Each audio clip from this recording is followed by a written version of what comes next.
على رسوله الكريم اما بعد۔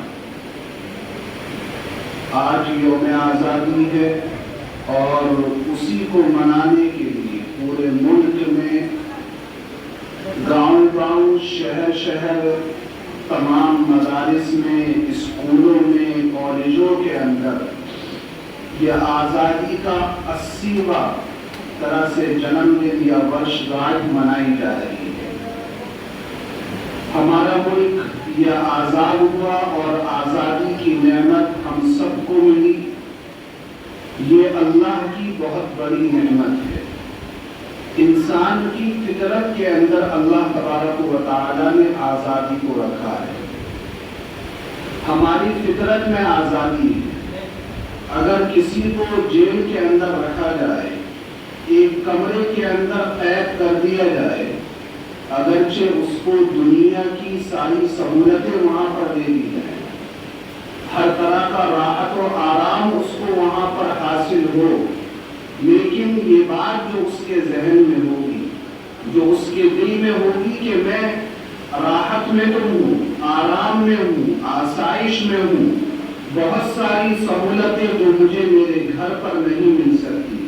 میرے گاؤں میں نہیں مل سکتی، یہاں پر مجھے مل رہی ہیں، لیکن میں ہوں تو غلام، میں ہوں تو ایک قیدی۔ یہی سوچ اس کو اندر سے خوش نہیں ہونے دے گی۔ تو اللہ تبارک و تعالیٰ نے جو ہمیں یہ آزادی کی نعمت سے نوازا ہے اور ہمیں اپنے پرکھوں، اپنے بزرگوں اور اپنے اکابرین کی قربانیوں کے نتیجے میں یہ آزادی کا دن دیکھنے کو مل رہا ہے۔ ہم ان کا ذکر خیر کر کے اور ان کی قربانیوں کو نسل نو تک پہنچانے کی اپنی ذمہ داری سمجھتے ہیں، ان کا ذکر کرتے ہیں، ان کی قربانیوں کو لوگوں کے سامنے رکھتے ہیں۔ آج کے دور میں اگر یہ دیکھا جائے، بہت سارے ظلم اور ظلموں کی ایک بہت بڑی فہرست ہے جو مسلمانوں کے اوپر کی جا رہی ہے، اور اس میں ایک بہت بڑا ظلم یہ ہے کہ کوشش یہ کی جا رہی ہے کہ ہم سے ہماری تاریخ کو بھلا دیا جائے۔ ہمیں یاد ہے لیکن ہمارے آنے والی نسلوں کو یہ یاد نہ رہے کہ ہم نے اس ملک کی آزادی میں اس ملک کو انگریزوں کے ظلم و ستم سے نجات دلانے کے لیے کیا قربانی پیش کی، ہمارے بڑوں کی کیا قربانیاں رہی ہیں۔ جب ہماری نسل کو یہ یاد نہیں ہوگا، اس کو یہ معلوم نہیں ہوگا، تو وہ احساس کمتری کا شکار ہوگا۔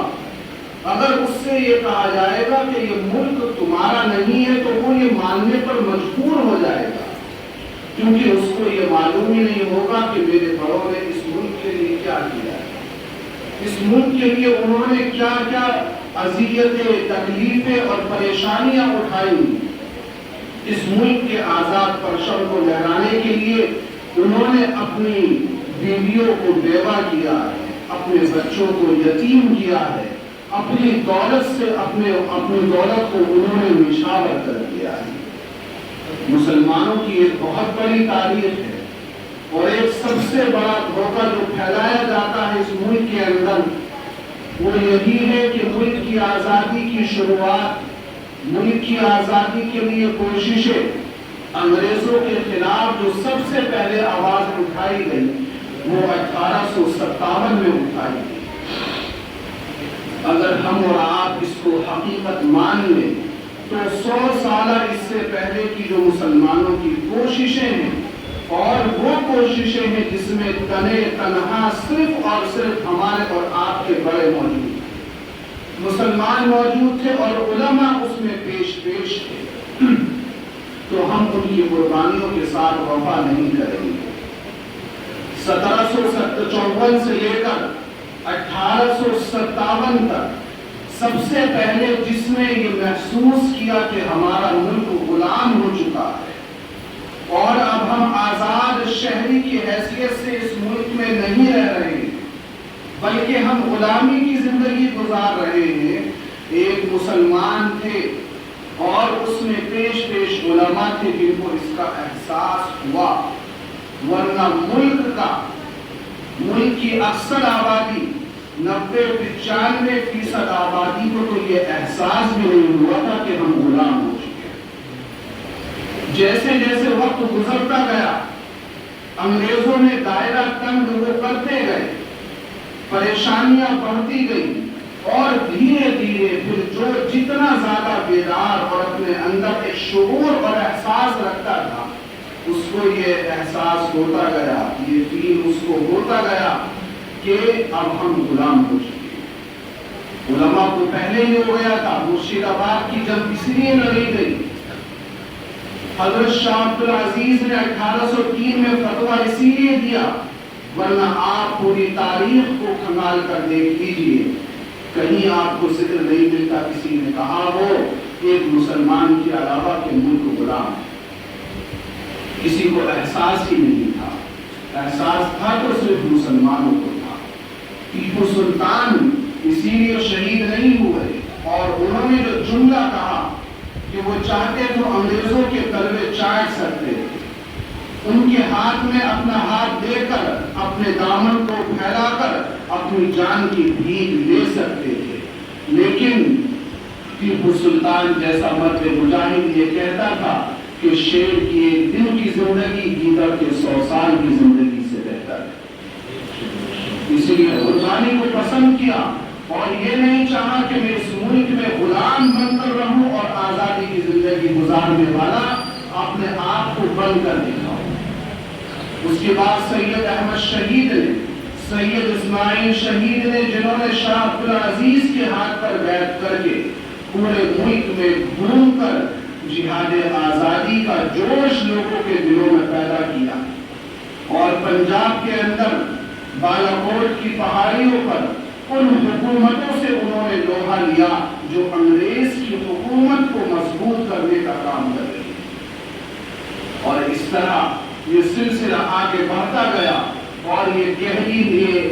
آخری بات کہ مسلمانوں نے ہی اس ملک کو یہ احساس دلایا ہے کہ ہم غلام ہو چکے ہیں۔ جب یہ احساس ہوا تو پھر کوششیں بلند ہوئی، اور جمعیت علماء ہند کا قیام بھی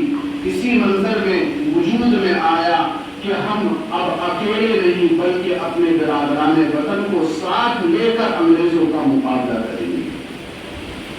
تو یہ ملک ہمارا آزاد ہوا، لیکن آزادی کے ساتھ ساتھ فرقہ پرستی کی